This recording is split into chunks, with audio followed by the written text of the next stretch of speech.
Next, give a brief description of the principle of the following techniques, taking an example in each case: crystallization, distillation and chromatography. तो पहले हम explain कर रहे हैं यहाँ पे जो है आपका crystallization process. Crystallization: in this process, the impure solid is dissolved in the minimum volume of a suitable solvent. The soluble impurities passes into dissolution, while the insoluble ones left behind. The hot solution is then filtered and allowed to cool undisturbed till crystallization is complete.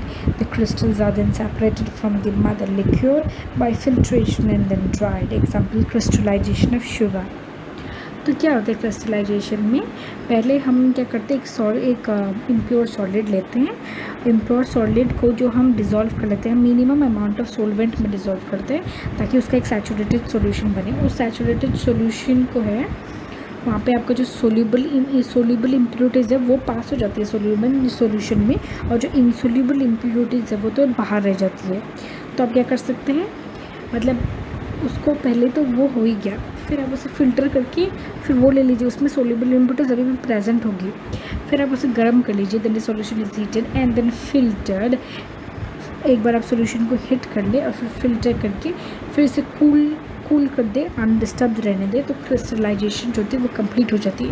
Then the crystals को हम वो module लिक्योर जो आपका लिक्योर है उसे separate कर सकते हैं बाय फिल्ट्रेशन एंड उसके बाद ड्राई कर सकते हैं. तो ये प्रोसेस जो आपका हो गया, ये हो गया आपका क्रिस्टलाइजेशन. दूसरा जो आपका है वो होगा आपका distillation. The operation of distillation is employed for the purification of liquids from non-volatile impurities. The impure liquid is boiled in a flask and the vapors so formed are collected and condensed to give back the pure liquid in another vessel. Simple organic liquids such as benzene, toluene, xylene, etc. can be purified. तो हम distillation उसका क्या करते हैं, हम distillation में हम जो है उस लिक्विड को लेते हैं. उस लिक्विड को हम जिसे हमें प्योरीफाई करना है उसको लेके हम उसके टेम्परेचर्स में उसको एक टेम्परेचर में हिट करते रहते हैं. जो उसके जो अलग अलग टेम्परेचर में जब भी वो पहुंचता है तो उसकी जो इम्प्योरिटीज़ होती है, तो हम जो लिक्विड है हम उसको या तो आप उसको उसको आप वेपराइज़ कर सकते हैं. वेपराइज़ करके आप जो है एक कंडेंसर से उसे पास करके फिर से उसे कूल करके हम वो लिक्विड को ले सकते हैं. उसकी जो आपके भी जितने सारे आपके जो इम्प्योरिटीज़ होंगे जो अभी तक आपके ऑलरेडी कम उससे ज़्यादा मेल्टिंग पॉइंट में उनको वेपर स्टेट में जाते हैं, वो तो आपके वही रह जाएंगे आपके डिस्टिल पहले वाले फ्लास्क में. और जो उससे कम वाले बॉइलिंग पॉइंट है वो भी जिसके बॉइलिंग पॉइंट कम होंगे तो उसको भी आप अलग अलग तरीके के अलग अलग वक्त पे वो लोग बॉयल होंगे तो और वेपर बनेंगे, तो उनको अलग वक्त पे हम कंडेंस करके उन्हें सेपरेट भी कर सकते हैं. इसे हम फ्रैक्शनल डिस्टिलेशन कहते हैं, जहाँ हम उसे अलग अलग टाइम पे हम मतलब क्या करते हैं, तो एक मिक्सचर ऑफ लिक्विड्स को भी सेपरेट कर सकते हैं जिसमें फ्रैक्शनल डिस्टिलेशन हो. जब उसमें हम रिपीटेड जो है हम डिस्टिलेशन जो करते हैं उसके बाद कंडेंसेशन करते रहते हैं ताकि उसके जो जितनी भी इम्प्योरिटीज़ है वो अलग अलग लिक्विड बन के बाहर सेपरेट होते रहे. अब सिंपल डिस्टिलेशन में एक ही बार डिस्टिल करने से काम कर लेते हैं हम separation of the liquid into an individual component entirely कर लेते हैं एक ही बार में. ऐसे तो मतलब जो आपका बॉईल करके वेपर बना के फिर कंडेंसर में ले जाकर कंडेंस करके एक दोबारा एक प्योर लिक्विड बनाने का जो प्रोसेस है उसे हम सिंपली डिस्टिलेशन कहते हैं. इससे पानी भी साफ़ किया जाता है, आप सब तो जानती हैं, और फिर काफ़ी सारे ऑर्गेनिक जो लिक्विड्स होते हैं उनको भी साफ़ किया जाता है. नेक्स्ट आपका रहा chromatography. Chromatography is based on the principle of selective distribution of the components of a mixture between two phases, a stationary phase and a moving phase. The stationary phase can be solid or liquid, while the moving phase is a liquid or gas.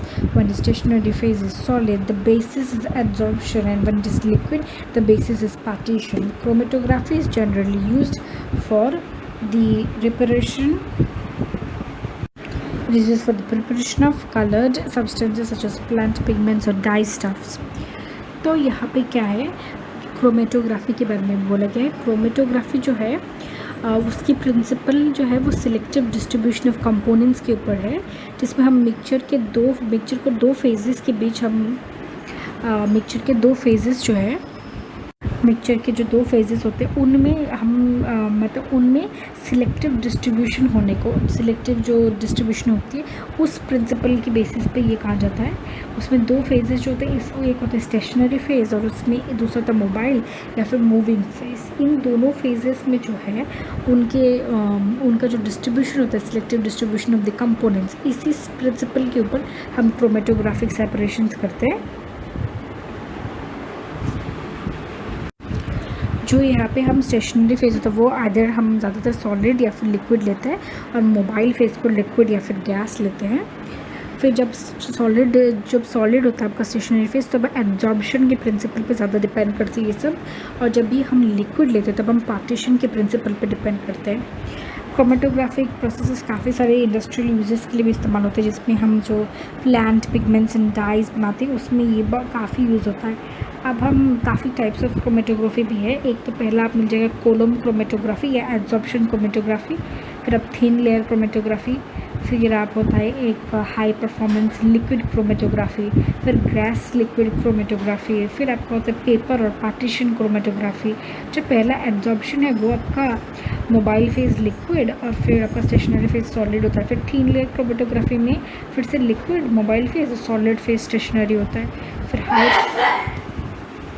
जो आपका high performance liquid chromatography होता है उसमें भी mobile phase liquid और फिर stationery phase जो होता है वो सॉलिड होता है। फिर आप दूसरा जो ले लीजिए कि पेपर और पार्टीशन क्रोमेटोग्राफी होता है, दोनों ही लिक्विड होते हैं। तो इस तरह काफ़ी टाइप्स के भी क्रोमेटोग्राफी हैं।